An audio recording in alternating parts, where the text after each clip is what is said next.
Latin America and Argentina faces three main challenges in terms of its fight against coronavirus. The first challenge is the healthcare response. The second one is the social cohesion and the social peace. And the third challenge is probably the economic downturn that we face ahead.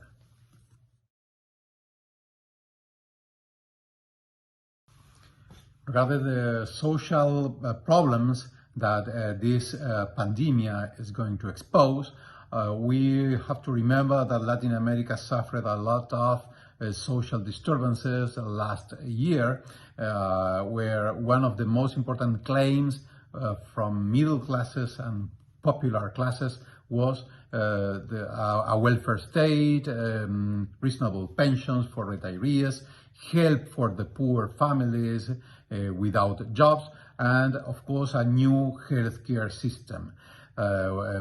Argentina faced a change in political in the political party. Peronism won again the elections with an ample coalition.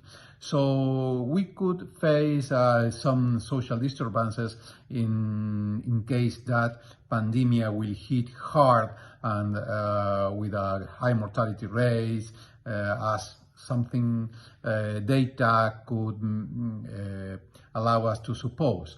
So we have to be careful and watch closely what is happening with social unrest, mostly in the great urban areas of the country, deprived of a modern and accessible healthcare system.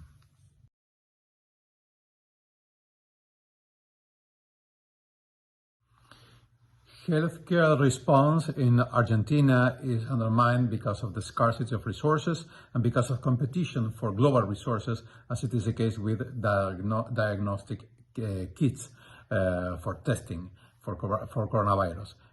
Anyway, there are problems, currently domestic problems, because in Argentina we test less than Ecuador, less than Colombia, 3 times less than Uruguay, 10 times less than Chile. So we also have domestic problems in terms of testing. That is one of the most important strategies to fight against coronavirus. Another the problem is the intensive care unit capacity. We do not have enough mechanical ventilators. We are trying to acquire them. We are the country is doing an enormous effort in order to get healthcare capacity.